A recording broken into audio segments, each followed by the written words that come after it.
ꯃꯤꯑꯣꯏꯕꯅ ꯍꯣꯠꯄꯨ ꯍꯣꯠꯅꯔꯕꯗꯤ ꯉꯝꯗꯕ ꯂꯩꯇꯦ, ꯑꯗꯨꯕꯨ ꯄꯨꯟꯁꯤ ꯈꯣꯡꯆꯠꯇ ꯃꯤꯀꯨꯞ ꯑꯃ ꯆꯦꯛꯁꯤꯜꯍꯧꯗꯕꯅ ꯄꯨꯟꯁꯤꯕꯨ ꯈꯨꯔꯧ ꯊꯥꯡꯍꯜꯂꯤ, ꯊꯃꯣꯏꯕꯨ ꯃꯆꯦꯠ ꯇꯥꯅ ꯀꯥꯏꯍꯜꯂꯤ꯫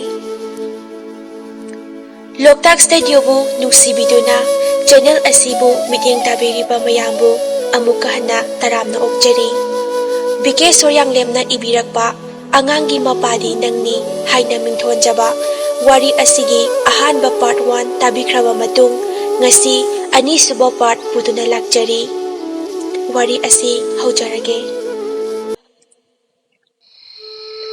ꯇꯥꯇꯣꯟ ꯃꯈꯣꯏ ꯑꯍꯨꯝꯕꯨ ꯑꯍꯤꯡꯗꯣ ꯂꯦꯛꯄꯤꯗꯅꯕ ꯌꯥꯝꯅ ꯀꯟꯅ ꯍꯥꯏꯖꯈꯤ꯫ ꯑꯉꯥꯡ ꯅꯨꯕꯤ ꯂꯩꯕꯅꯤꯅ ꯌꯥꯝꯅꯁꯨ ꯄꯥꯈꯠꯆꯈꯤ꯫ ꯑꯗꯨꯕꯨ ꯅꯨꯄꯥ ꯑꯃꯅ "ꯏꯌꯥꯝꯕ, ꯋꯥꯔꯧꯕꯤꯔꯅꯨ, ꯉꯁꯤ ꯑꯍꯤꯡꯁꯤꯃꯇꯪꯗꯤ ꯇꯉꯥꯏꯐꯗꯕꯒꯤꯅꯤ, ꯍꯌꯦꯡ ꯅꯣꯡ ꯉꯥꯟꯗ꯭ꯔꯤꯉꯩꯗ ꯍꯟꯖꯈꯤꯒꯦ"꯫ ꯑꯁꯨꯝꯅ ꯅꯣꯡ ꯉꯥꯜꯂꯝꯗꯥꯏ ꯄꯨꯡ 2 ꯋꯥꯠꯂꯤꯉꯩ ꯃꯐꯝ ꯑꯗꯨ ꯊꯥꯗꯣꯛꯇꯨꯅ ꯆꯠꯈ꯭ꯔꯦ꯫ ꯊꯔꯣꯅ "ꯃꯣꯏ ꯕꯕꯥ, ꯃꯈꯣꯏ ꯆꯠꯈ꯭ꯔꯕꯣ"? ꯇꯥꯇꯣꯅ "ꯇꯨꯃꯤꯟ ꯂꯩꯌꯨꯅꯦ ꯅꯪꯕꯣ, ꯃꯤ ꯇꯥꯈꯤꯅꯤ"꯫ ꯅꯣꯡ ꯉꯥꯜꯂꯛꯂꯦ꯫ ꯊꯔꯣ ꯊꯣꯡ ꯍꯥꯡꯗꯣꯛꯇꯨꯅ ꯁꯨꯔꯖꯗꯦꯕ ꯈꯨꯔꯨꯝꯃꯤ꯫ ꯏꯈꯪ ꯈꯪꯍꯧꯗꯅ ꯊꯣꯡꯒꯥꯜꯂꯣꯝꯗꯒꯤ ꯁꯤꯐꯥꯏ ꯒꯥꯔꯤ ꯊꯧꯖꯤꯜꯂꯛꯄ ꯎꯏ꯫ ꯊꯔꯣ ꯊꯨꯅ ꯌꯥꯡꯅ ꯏꯃꯨꯡꯗ ꯆꯦꯟꯁꯤꯜꯂꯤ꯫ ꯊꯔꯣꯅ "ꯃꯣꯏ ꯕꯕꯥ, ꯁꯤꯐꯥꯏꯅ ꯁꯨꯃꯥꯡꯗꯣ ꯄꯨꯡꯊꯟ ꯊꯜꯂꯦ"꯫ ꯍꯥꯏꯅꯔꯤꯉꯩ ꯃꯄꯥꯟꯗꯒꯤ "ꯌꯨꯝꯁꯤꯕꯨ ꯀꯅꯥ ꯀꯅꯥ ꯂꯩꯒꯦ"? ꯇꯥꯇꯣꯅ ꯊꯣꯛꯂꯛꯑꯒ "ꯀꯔꯤ ꯇꯥꯛꯄꯤꯒꯗꯕ ꯁꯥꯔ"? "ꯑꯍꯣꯡꯁꯥꯡꯕꯝ ꯇꯥꯇꯣꯟ ꯍꯥꯏꯁꯤ ꯏꯁꯥ ꯑꯣꯏꯕꯤꯔꯕ? ꯁ꯭ꯇꯦꯁꯟ ꯐꯥꯎꯕ ꯆꯠꯂꯨꯕ ꯇꯥꯔꯦ"꯫ ꯊꯔꯣꯅ ꯆꯦꯟꯊꯣꯔꯛꯇꯨꯅ "ꯃꯥꯕꯨ ꯀꯔꯤ ꯃꯔꯝꯒꯤꯗꯃꯛ ꯄꯨꯗꯣꯏꯅꯣ? ꯊꯝꯕꯤꯔꯝꯃꯣ"꯫ ꯄꯨꯂꯤꯁꯅ "ꯏꯇꯩꯃ, ꯀꯔꯤꯁꯨ ꯄꯥꯈꯠꯄꯤꯒꯅꯨ, ꯀꯔꯤꯁꯨ ꯇꯧꯔꯣꯏ" ꯍꯥꯏꯔꯝꯂꯒ ꯇꯥꯇꯣꯟꯕꯨ ꯄꯨꯗꯨꯅ ꯆꯠꯈ꯭ꯔꯦ꯫ ꯅꯣꯡꯗꯝꯕꯒꯤ ꯅꯣꯡꯗꯝꯈꯣꯜ ꯀꯅꯥꯅꯕꯨ ꯇꯝꯕ ꯉꯝꯒꯅꯤ?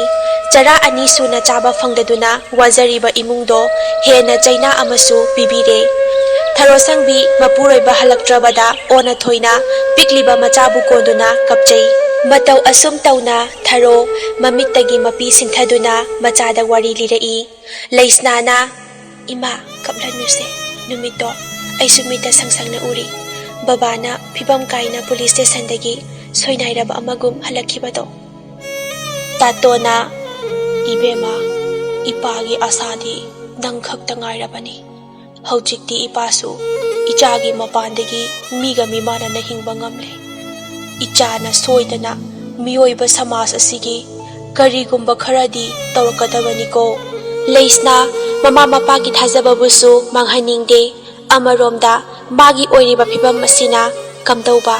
ꯋꯥꯈꯜ ꯃꯐꯥꯡ ꯈꯜꯂꯤ꯫ ꯃꯃꯤꯠꯇꯒꯤ ꯃꯄꯤ ꯁꯤꯟꯊꯔꯤ꯫ ꯁꯦꯟꯅꯍꯧꯗ꯭ꯔꯕ ꯃꯤꯀꯨꯞꯇꯨꯅ ꯄꯨꯟꯁꯤꯕꯨ ꯀꯌꯥꯗ ꯂꯝꯃꯨꯛꯅꯍꯜꯂꯤꯕ? ꯂꯩꯁꯅꯥꯅ ꯒꯣꯄꯦꯁꯄꯨ ꯊꯤꯕ ꯂꯥꯛꯂꯦ꯫ ꯑꯗꯨꯕꯨ ꯒꯣꯄꯦꯁꯇꯤ ꯅꯤꯁꯥꯗ ꯉꯥꯎꯗꯨꯅ ꯂꯩꯈꯤꯕꯅ ꯂꯩꯁꯅꯥꯒꯤ ꯋꯥꯗꯣ ꯆꯪꯈꯤꯗ꯭ꯔꯦ꯫ ꯂꯩꯁꯅꯥꯅ "ꯒꯣꯄꯦꯁ, ꯀꯩꯅꯣ ꯅꯪꯅ ꯇꯧꯔꯝꯂꯤꯁꯤꯕꯣ? ꯅꯪ ꯑꯩꯕꯨ ꯀꯩꯝꯇ ꯅꯨꯡꯁꯤꯗ꯭ꯔꯕꯣ? ꯑꯩꯒꯤ ꯑꯋꯥꯕꯁꯦ ꯀꯩꯝꯇ ꯎꯗ꯭ꯔꯕꯣ"? ꯒꯣꯄꯦꯁꯅ "ꯂꯩꯁꯅꯥ, ꯀꯩꯒꯤꯅꯣ ꯅꯪꯅ ꯋꯥꯈꯜ ꯍꯦꯟꯖꯤꯟꯅ ꯈꯜꯂꯤꯗꯨꯕꯣ? ꯑꯉꯥꯡꯗꯣ ꯃꯥꯡꯍꯟꯈ꯭ꯔꯣ, ꯑꯗꯨꯗꯤ ꯑꯦꯛꯁꯤꯗꯦꯟꯅꯤ ꯈꯜꯂꯣ". ꯒꯣꯄꯦꯁꯅ ꯃꯈꯥ ꯇꯥꯔꯗꯨꯅ ꯃꯥꯒꯤ ꯄꯥꯕꯨꯡꯒꯤ ꯏꯖꯠ, ꯍꯧꯖꯤꯛꯇꯤ ꯃꯈꯣꯏ ꯑꯉꯥꯡꯁꯨ ꯌꯥꯝꯅ ꯑꯣꯏꯕꯒ ꯃꯗꯨ ꯑꯣꯏꯊꯣꯛꯑꯣꯏ ꯍꯥꯏꯗꯨꯅ ꯂꯩꯁꯅꯥꯒꯤ ꯋꯥꯁꯤꯡꯗꯣ ꯂꯣꯏꯅ ꯊꯩꯗꯣꯛꯇꯨꯅ ꯈꯨꯝꯂꯛꯏ꯫ ꯂꯩꯁꯅꯥ ꯒ꯭ꯔꯦꯖꯨꯑꯦꯁꯟ ꯇꯝꯅꯕꯒꯤꯗꯃꯛ ꯃꯃꯥꯒ ꯃꯄꯥꯒꯗ ꯇꯥꯟꯅꯔꯦ꯫ ꯏꯃꯨꯡ ꯃꯅꯨꯡ ꯌꯥꯅꯔꯕꯗ ꯂꯩꯁꯅꯥ ꯒ꯭ꯔꯦꯖꯨꯑꯦꯁꯟ ꯇꯝꯕ ꯃꯄꯥꯟꯂꯣꯝꯗ ꯆꯠꯈ꯭ꯔꯦ꯫ ꯅꯣꯡꯃ ꯍꯧꯈꯤꯕꯅ ꯂꯩꯁꯅꯥꯒꯤ ꯄꯤꯕꯨꯛꯅꯨꯡꯗ ꯌꯥꯎꯔꯤꯕ ꯑꯉꯥꯡ ꯑꯗꯨꯁꯨ ꯊꯥꯕꯨꯡ ꯃꯁꯤꯡ ꯌꯥꯝꯁꯤꯜꯂꯛꯂꯦ꯫ ꯂꯩꯁꯅꯥ ꯀꯣꯂꯦꯖ ꯇꯝꯗꯕꯤꯗ ꯃꯃꯥ ꯃꯄꯥꯒꯤ ꯃꯐꯝꯗ ꯑꯣꯏꯗꯕ ꯋꯥ ꯉꯥꯡꯗꯨꯅ ꯃꯆꯥꯕꯨ ꯑꯁꯣꯏ ꯑꯉꯥꯝ ꯌꯥꯎꯗꯅ ꯄꯣꯛꯂꯦ꯫ ꯑꯄꯤꯛꯄ ꯃꯆꯥꯕꯨ ꯄꯨꯗꯨꯅ ꯂꯩꯁꯅꯥ ꯒꯣꯄꯦꯁꯀꯤ ꯃꯅꯥꯛꯇ ꯂꯥꯛꯂꯦ꯫ ꯑꯗꯨꯕꯨ ꯒꯣꯄꯦꯁꯇꯤ ꯊꯤꯕ ꯐꯪꯈꯤꯗ꯭ꯔꯦ꯫ ꯇꯧꯐꯝ ꯈꯪꯗ꯭ꯔꯕ ꯂꯩꯁꯅꯥ ꯑꯄꯤꯛꯄ ꯃꯆꯥꯕꯨ ꯆꯦꯖꯦꯠ ꯃꯊꯥꯅꯨꯡꯗ ꯀꯣꯟꯁꯤꯟꯖꯗꯨꯅ ꯍꯤꯛꯅ ꯀꯞꯄꯤ꯫ ꯆꯍꯤ ꯅꯧꯔꯤꯕꯤ ꯂꯨꯍꯣꯡꯗ꯭ꯔꯤꯕꯤ ꯑꯃꯅ ꯑꯄꯤꯛꯄ ꯃꯆꯥ ꯑꯃꯒ ꯃꯇꯧ ꯀꯔꯝꯅ ꯃꯃꯥ ꯃꯄꯥꯒꯤ ꯃꯅꯥꯛꯇ ꯆꯪꯗꯣꯏꯅꯣ? ꯁꯃꯥꯖꯀꯤ ꯃꯤꯅꯣꯛ ꯃꯩꯁꯥ ꯈꯥꯡꯅꯅꯕ ꯂꯩꯁꯅꯥꯒꯤ ꯃꯐꯝꯗ ꯊꯧꯅꯥ ꯂꯩꯖꯈꯤꯗꯦ꯫ ꯇꯧꯐꯝ ꯈꯪꯗ꯭ꯔꯕ ꯂꯩꯁꯅꯥ ꯃꯆꯥꯕꯨ ꯑꯣꯔꯐꯥꯟ ꯍꯣꯝꯗ ꯊꯝꯂꯒꯦ ꯈꯜꯂꯦ꯫ ꯃꯃꯤꯠꯇꯒꯤ ꯃꯄꯤ ꯂꯦꯞꯄ ꯂꯩꯇꯅ ꯁꯤꯟꯊꯗꯨꯅ ꯃꯆꯥꯕꯨ ꯑꯣꯔꯐꯥꯟ ꯍꯣꯝꯗ ꯊꯅꯝꯂꯒ ꯂꯩꯁꯅꯥ ꯑꯃꯨꯛ ꯆꯪꯂꯛꯂꯦ꯫ ꯂꯩꯁꯅꯥ ꯂꯥꯏꯔꯤꯛ ꯃꯈꯥ ꯇꯝꯊꯗꯨꯅ ꯃꯍꯥꯛꯀꯤ ꯀꯦꯔꯤꯌꯔ ꯁꯦꯝꯕ ꯍꯧꯔꯛꯏ꯫ Ngasidi Leisnagi pamjaba manglan ado mangphaunare. Mahak IPS phangduna training tauba hokre. Training loire Leisna police officer ama oire. Mapabu hospital da layingle. Haujikti mapata tonsu hanagum mimana na hingba ngamjare. Leisna mama mapagi ningzaba manglandi mangphaunahanba ngamle. Adubu mahaki thamoida Kanadasu haidoktana awaba chaina amadi adumak puduna chatli. Leisnabu macha mamau oiningbadagi taton amadi tharoda tatana haiba haurakle. Makhoigi marakta amusanasu magi machanupa ahan Dr. Athargisu haiba laami. Tatona ozabu lingsinbiro fida somda. Amusana kakhalakduna mangolda thariba fidaduda phami. Tatonga wari sanaraba tungda amusanana ꯑꯩꯗꯤ ꯂꯨꯍꯣꯡꯕꯁꯦ ꯌꯥꯝꯅ ꯊꯨꯖꯤꯟꯕ ꯄꯥꯝꯂꯕꯅꯤ ꯑꯐꯕ ꯊꯕꯛꯇꯤ ꯊꯤꯟꯗꯅꯤꯡꯗ꯭ꯔꯦ ꯑꯩꯒꯤꯁꯦ ꯌꯥꯝꯅ ꯑꯣꯏꯖꯕ ꯇꯥꯔꯗ꯭ꯔꯥ haiduna makhoi wawa noi nakandagi tharona ozabu warobibadi yadeko ichanupigi wa amatangdadi tajaningi kari kaige amusanana ꯌꯥꯝꯅ ꯆꯨꯝꯃꯤ ꯏꯕꯦꯝꯃ ꯑꯉꯥꯡꯁꯤꯡꯒꯤ ꯋꯥꯁꯨ ꯇꯥꯕꯤꯒꯗꯕꯅꯤ ꯑꯩ ꯀꯣꯟꯅ ꯑꯃꯨꯛ ꯂꯥꯛꯆꯔꯒꯦ hairaduna amusana makha tasilai mahakna ngasi laibase magi machanipa atharnadi yarabani phongdoi luhongbagi kanna ngangnaringai tanjasida Leisna nongma numidang thabak taringai gari ama accident thokpa thengnai manakna changduna yenglubada gari duda tonglakpa ahan amadi magi nupidudi mafamduda siduna leiba thengnare aduga makhoiga loinarakpa angang nupa macha ama khakti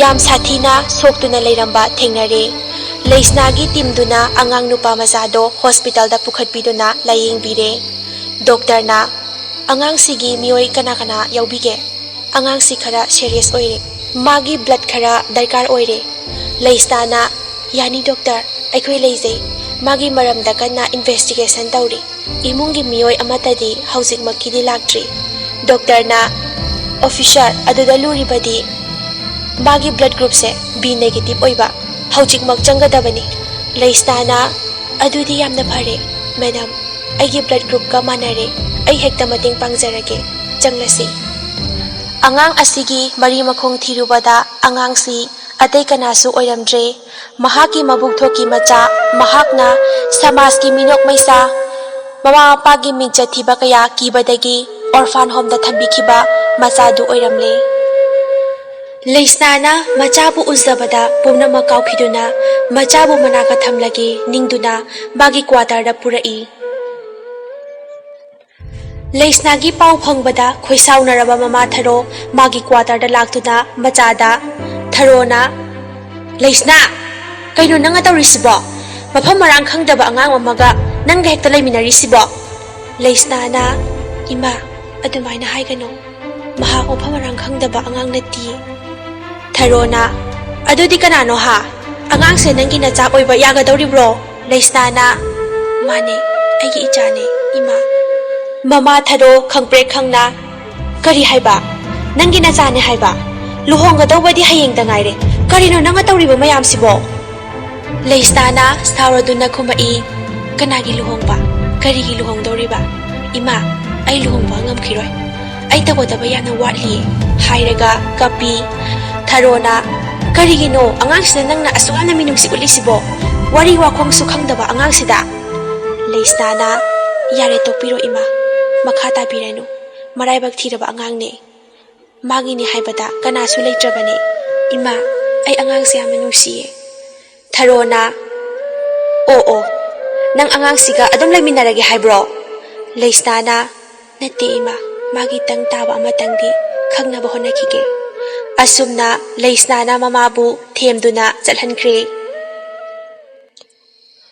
thasigi mamlaba isagi khutphauba uzaba phangdraba nungdang amani Leisna magi timga duty halai khangaudana gari mamangda masamana ipha phaba angawba manba nupa ama gari mamangda chensilai khanghaudana thauriba gari do driver na brake khangpha phai Light mangalduda nupadugi masakto ubada Leisna khanghaudana tu chungi garidagi kumtharaktuna Leisna nupaduda munna yenglaga hairi Leisna na Gopes nang aibu khangdraba Gopes karisu na chungdana mamai laithongtuna chenkhige tawi mataududa Leisna na Gopes bu tap launa phai aduga Leisna na Gopes ai nangbu thiri bane ai Leisna ne mamit mana ithak thakatuna Gopes Leisna na nganglibado kaisu khumde thoina dum Leisna da onsinduna Gopes na Madam, achapo ka yawbra?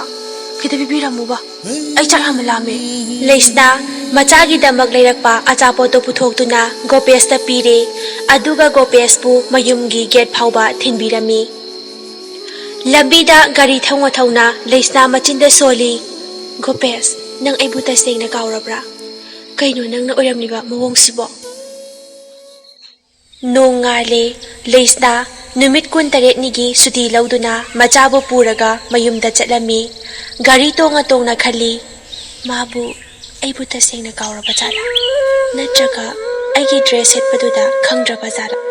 haiduna Leisna mawon khali lambida angang amaga Leisna na mayum tamna changlakpa duda leikaigi misingna angang adugi matangda hangi Tharona angang adu accident amada mama mapa lekhidabadagi machanupi Leisna na layingbiduna yokhaubani Haujiksu angang dugi mari makhong thiribani hairaduna leikai mayamgi chingnabadu kokhali Nongma amusanana Leisna gi family bu chakauduna Leisna gi imung amusana hoidalai mayam punna drawing room da fami wari watai sanai nakanda nupa amana machinda murum sonduna makhut masa thektuna leibado Leisna na ure Leisna na Oja, mahakse Gopes na tabra. amusanana Mani bema, nangi classmate Gopes tuni. Magi wakhalda aisu siba ngamdana leirabani. Leisna na Mahaksibu, oza. amusanana Hoy, nang nakalipado chume. Mahak wakhal tadre. Leisna na Oza, masibu mataw karam na oikibano. amusanana Masi pumnamakse ay nathokhankibani. Ay na mabu aton atani haiduna mana haibada tawhalluba. Matam sana mabu senabihawdabadagi nisagi ipakta tauduna ngausatnaduna leirabani. Tharona As, oza su yamna nungairamaroy po. amusanana Farise, masina masi oirasano. Luhongbagi matangsibu. Tharona nakandagi Oza, angang asigi mari makhong amatang khangningi hana hairi ichanupina. amusanana Ibema. Karamba mama pananone machabu orphan home da hektamak thamjiliba sibo. wahai singdo tabada Leisna thamoida tinglauna pali Tatona Oza, maraibak thiraba angang haiduni. Mama parana konbidraba.